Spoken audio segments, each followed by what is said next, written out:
In the last video, we took a look at how to start working with forms in Brizy Cloud.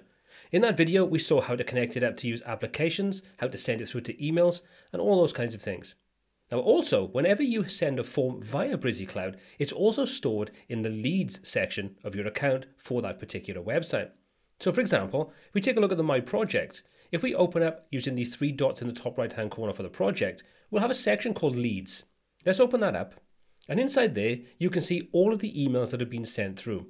Now, these can be emails sent as an email, also sent through to any of the applications. So this is a great way of seeing exactly what data has been sent through to any application at any given point.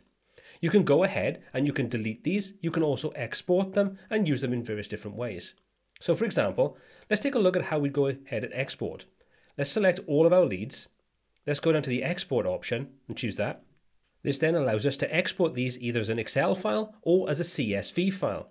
Let's go ahead and choose CSV for maximum compatibility. We'll select that option and that then downloads that CSV file for us. Let's go ahead and open the file and take a look. And there we go. You can see all the data that was submitted via any of your forms is now listed inside this spreadsheet using the CSV format.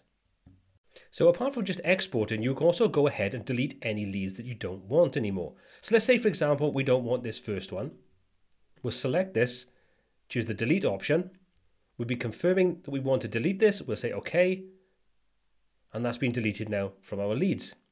And that's how to use the leads function in Brizy Cloud, a totally free service as part of your Brizy Cloud account.